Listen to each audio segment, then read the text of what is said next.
नमस्कार दोस्तों, आज इस वीडियो के अंदर मैं आपको एक जॉब की अपडेट बताने के लिए आया हूँ। लोकपाल ऑफ इंडिया यहाँ पे एक अपने लॉ ग्रेजुएट्स को अपॉइंट करने के लिए वैकेंसी आई हुई है लॉ क्लर्क के लिए और कॉन्ट्रेक्चुअल जॉब है। बट याद रखिएगा, यहाँ पे आप लोग अगर अपॉइंट हो जाते हो, ये बहुत ज्यादा आपके लिए कैरियर के लिए भी और आपके फ्यूचर गोल्स को अचीव करने के लिए भी और आपके आगे अगर कोई जॉब के लिए भी आप अप्लाई करोगे तो अपने आप में बहुत अच्छा एज आपके लिए साबित रहेगा। याद रखिएगा, तो अगर जो भी लोग इंटरेस्टेड हैं तो इसको अप्लाई करने का एक सिंपल सा तरीका है। आपको एप्लीकेशन फॉर्म अपना प्रिंट आउट निकालना है, फिल आउट करना है, जो एडिशनल डॉक्यूमेंट्स इसमें लिखे हुए हैं वो आपको अटैच करने हैं, सेल्फ अटेस्ट करने हैं और एनवेलप में डालने के बाद में एक पर्टिकुलर एड्रेस है, मैं आपको ये एड्रेस भी बता दूंगा। अपना एनवेलप आपको वो एड्रेस पे भेज देना है। अगर आप दिल्ली में रहते हो तो बाय हैंड भी आप दे सकते हो। That's it. अब मेन हम यहाँ पे डिटेल्स के बारे में पहचान लेते हैं।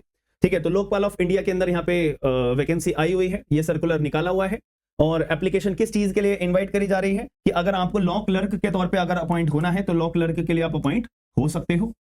ठीक है, शॉर्ट टर्म है। अब इसके अंदर एलिजिबिलिटी क्या मांगी हुई है, पहले उसके ऊपर ध्यान दे लेते हैं हम। अगर कोई कैंडिडेट 20 साल से लेके 32 साल का है, यानी कि एज लिमिट क्या बोली है, 20 साल से लेके 32 साल का है, तो वो अपना एप्लीकेशन फॉर्म फिल आउट कर सकता है। सेकंड चीज क्या है, जो भी कैंडिडेट अप्लाई करने वाला है वो अपने आप में लॉ ग्रेजुएट होना जरूरी है। ठीक है, लॉ ग्रेजुएट होना जरूरी है, भले वो 3 साल वाली एलएलबी हो या 5 साल वाली एलएलबी हो, डजंट मैटर। साथ में यहाँ पे क्या लिखा है, and recognised by the Bar Council of India for enrolment as an advocate, और उसने ऐसे कॉलेज से अपनी एलएलबी करी हो जो बीसीआई ने वो कॉलेज को रिकॉग्निशन दे रखा हो और वो एज एन एडवोकेट एनरोल्ड हो सकता हो। ये जरूरी नहीं है कि आपके द्वारा एनरोलमेंट आपने एनरोल्ड एज एन एडवोकेट हो, ये जरूरी नहीं है, याद रखना। अब इसके अंदर तीसरा पॉइंट क्या बोला हुआ है कि अगर कोई भी कैंडिडेट 5th ईयर का है अपने 5 साल वाली एलएलबी में या 3rd ईयर में है अपने 3 साल वाली एलएलबी के अंदर, वो भी अपने आप में एप्लीकेशन फॉर्म फिल आउट कर सकता है। यहाँ पे बढ़िया बात क्या है, फाइनल ईयर का लॉ स्टूडेंट भी अपना एप्लीकेशन फॉर्म फिल आउट कर सकता है। हम यहाँ पे सेमेस्टर की बात नहीं करी है, यहाँ पे 5th ईयर में तो हमारे 9th सेमेस्टर भी होता है, 10th भी होता है। 3rd ईयर में हमारा 5th सेमेस्टर भी होता है, 6th भी होता है। तो यहाँ पे लिखा हुआ है कि अगर आप फाइनल ईयर के अंदर होना तो आप लोग भी एलिजिबल हो और अपना फॉर्म भर सकते हो। जब आपका अपॉइंटमेंट होगा उससे पहले पहले आपके पास लॉ की डिग्री अपनी पूरी, मतलब एलएलबी आपने पूरी कर ली हो। That's it. तो ये एक अच्छी बात है, जो लोग होंगे वो एलिजिबल होंगे। और यहाँ पे लास्ट बात क्या बोल रखी है, आपके पास रिसर्च स्किल्स होनी चाहिए। ठीक है, राइटिंग एबिलिटी आपके पास होनी चाहिए, कंप्यूटर की नॉलेज आपके पास होनी चाहिए। ऑब्वियस सी बात है, हमें लॉ क्लर्क के तौर पर अपॉइंट कर रहे हैं तो यार सारा का सारा काम हमारे को रिसर्च वर्क का ही मिलेगा, जो कि हमारे लिए अगर एक कैंडिडेट जो अपॉइंट होता है उसके लिए सबसे बहुत जरूरी चीज है, बहुत अच्छी चीज है, याद रखना मेरी बात। ठीक है, अब आगे बात कर लेते हैं। टेन्योर बोले 1 साल के लिए करेंगे और आगे चल के अगर आपका काम बढ़िया होता है तो हम आपके जो टेन्योर है उसको एक्सटेंड भी कर देंगे। ठीक है, रेगुलर अपॉइंटमेंट यहाँ पे होती है और आपको ऑफिस वर्क होगा, ऑफिस में आके काम करना पड़ेगा। ठीक है, और अगर आपको छोड़ना है तो 1 महीने का पहले नोटिस देना पड़ेगा, जिसको नोटिस पीरियड बोलते हैं। हर जॉब के लिए ये सेम चीज होती है। ठीक है, अब ड्यूटीज क्या क्या होंगी, आपको जो है कंप्लेंट केसेस जो भी होते हैं उसकी समरी बनानी पड़ेगी, सिनॉप्सिस बनानी पड़ेगी, रिसर्च करना पड़ेगा। जो भी आपको चेयरमैन या मेंबर ड्राफ्ट करने के लिए बोलेंगे जजमेंट के लिए, उसके लिए आपको काम करने का मौका दिया जाएगा। ठीक है, रूल्स रेगुलेशन हैंडबुक आपको ड्राफ्ट करनी पड़ेगी। ठीक है, और पीरियोडिकल और एनुअल रिपोर्ट आपको तैयार करनी पड़ेगी। ठीक है, उन जो चेयरमैन और मेंबर्स होंगे वो स्पीच क्या देंगे, वो स्पीच उनकी प्रिपेयर करनी पड़ेगी। ठीक है, बस यही सारे काम आपको दिया जाएगा और आपको 8 छुट्टियां मिनिमम दी जाएंगी, बाकी और एडिशनल छुट्टी भी रिक्वेस्ट के बेसिस पे आप यहाँ पे मांग कर सकते हो। और जो मुद्दे की बात मैं आपको बताना चाह रहा हूँ, सैलरी यहाँ पे 50 आई थिंक सो, सैलरी यहाँ पे बहुत अच्छी होती है। हाँ, सैलरी यहाँ पे बढ़ा दी है। सैलरी पहले 50,000 थी, अब बढ़ा दी है, 80,000 रुपए पर मंथ आपको सैलरी यहाँ पे दी जाएगी। ठीक है, और इसके अलावा इन्होंने बोला है कि भाई और कुछ नहीं देंगे आपको। ठीक है, और कोई अलाउंसेस आपको नहीं मिलेंगे, 80,000 पर मंथ आपको मिलेंगे। और अगर आपका मान लेते हैं कि 1 साल मैंने काम करा, 80,000 रुपए महीना मेरे को मिलता रहा, अब आगे चल के नेक्स्ट ईयर मेरा टाइम एक्सटेंड हो जाता है तो उस नेक्स्ट ईयर के लिए मेरे को 80,000 की बजाय 90,000 मिलेंगे। याद रखना, 10% आपको मतलब 90,000 10,000 रुपए का आपका इंक्रीमेंट हो जाएगा। याद रखना मेरे पास। अब अप्लाई कैसे करना है, मुद्दे की बात तो ये आ जाती है। अब जो लोग इंटरेस्टेड हैं, 32 साल से कम होने चाहिए और लॉ की डिग्री होनी चाहिए, और अगर फाइनल ईयर के अंदर हो तो भी एलिजिबल हो। मुद्दे की बात ये है। अब अप्लाई कैसे करना है मैंने आपको पहले ही बोला था।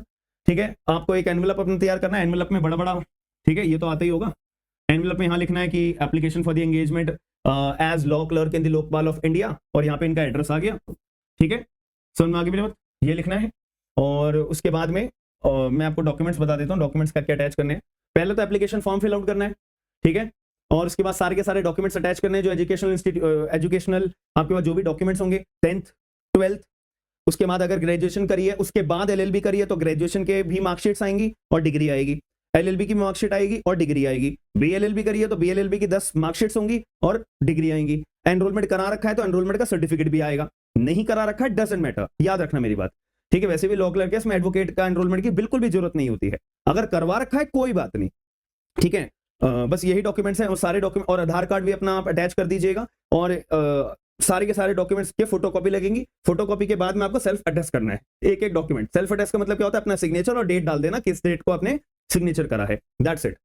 ये बेसिक चीजें हैं। और लगभग मैं आपको बोलूं इसकी लास्ट डेट क्या है, मतलब कि मेरा एनवेलप अगर मैं अप्लाई करना चाहता हूं तो मेरा एनवेलप 18 अक्टूबर 2025 से पहले पहले लोकपाल ऑफ इंडिया के ऑफिस में पहुंच जाना चाहिए, याद रखना 18 अक्टूबर को या 18 अक्टूबर से पहले पहले। जिस दिन आप ये वीडियो देख रहे हो, अगर 18 अक्टूबर से पहले पहले देख रहे हो तो भाई जल्द से जल्द अप्लाई कर देना। अगर आप लोग चाहते हो लोकपाल ऑफ इंडिया के अंदर, बहुत बड़े इंस्टीट्यूशन है, सरकारी इंस्टीट्यूशन है, ठीक है जी। बस फिर आपको बुलाया जाएगा, फिर आपका इंटरव्यू होगा, फिर आपको लिस्ट निकाल देंगे कि हम किस किस को सिलेक्ट कर रहे हैं वगैरह। अब एप्लीकेशन फॉर्म देख लेते हैं, ये एप्लीकेशन फॉर्म है, ठीक है। यहाँ पे फोटो लगा देनी है अपनी, और अपना नाम एड्रेस लिखना है, मोबाइल नंबर, ईमेल, फादर का नाम, डेट ऑफ बर्थ, और आपकी उम्र कितनी है, क्लोजिंग डेट ऑफ मतलब 18 अक्टूबर को, 18 अक्टूबर को आपको इतने साल के हो, ठीक है। तो वो आपको फिल आउट करना है। Education institution, education qualification, LLB degree हो गई है, हाँ जी, कौन सी 3 साल वाली करी है या 5 साल वाली करी है, नो, यस या यस नो, जो आपको ठीक लगेगा, ठीक है। या अगर फाइनल ईयर के हो, कब तक एक्सपेक्ट कर रहे हो कि आपकी एलएलबी डिग्री कब तक हो जाएगी, वो एक आपको एक टेंटेटिव डेट लिखनी है। एडिशनल कहीं पे काम वाम कर रहे हो आप, उसके लिए अगर आपको कर रहे हो तो आप अपना एडिशनल डॉक्यूमेंट अटैच करोगे। कंप्यूटर की नॉलेज है, मतलब सारी चीजों की, ये लिखोगे। एक्सपीरियंस है रिसर्च वर्क में, ठीक है। और अगर इनके रिगार्डिंग कोई डॉक्यूमेंटेशन भी है ना, वो अटैच करोगे तो एक अच्छा एक इंपैक्ट पड़ता है कि चलो बच्चे ने नॉलेज है और उसके बाद सर्टिफिकेशन भी है। अगर ऐसा है तो ठीक है, नहीं है तो मांगा हुआ नहीं है, याद रखना मेरी बात, ठीक है। ऐसा मत सोचने की मेरा एप्लीकेशन, और यहाँ पे भी डिक्लेरेशन है कि हाँ जो मैंने डॉक्यूमेंट्स आपको दे रहा हूँ, जो डिटेल्स आपको दे रहा हूँ वो सच हैं, ट्रू हैं वगैरह वगैरह, एज पर योर नॉलेज। और यहाँ पे आपका सिग्नेचर हो जाएगा और डेट हो जाएगी, बस उसके बाद सारे डॉक्यूमेंट अटैच स्टेपल करके एनवेलप में आप फिल आउट करके अपना सेंड कर सकते हो। तो ये वीडियो के अंदर मैं आपको सारी की सारी डिटेल्स बता दी हैं। और आप में से अगर कोई भी AAB 20 का एग्जाम दे रहा है तो याद रखना बहुत इंपॉर्टेंट एग्जाम है ये, कैरियर के लिए, एडवोकेसी के, लॉ प्रोफेशन के वर्ल्ड के अंदर, याद रखना। तो आप लोग AAB 20 अगर देने वाले हो तो हमारा ये पोस्टर दिखाई दे रहा होगा आपको, और एप्लीकेशन भी है हमारी स्मार्ट एंड लीगल गाइडेंस के नाम से। तो अभी तक आपने बैच ज्वाइन नहीं करा है, या प्लान कर रहे हो, या सोच रहे हो, तो बिना देरी करे हुए आप लोग अभी के अभी ज्वाइन कर लो, बिकॉज एग्जाम की डेट नजदीक है। और कभी भी आपका प्रिपरेशन अगर अच्छी रहेगी तो बिल्कुल कॉन्फिडेंटली पेपर दे पाओगे। अगर तैयारी में थोड़ी सी गड़बड़ी होगी तो वो एग्जाम में शो होगी, याद रखना।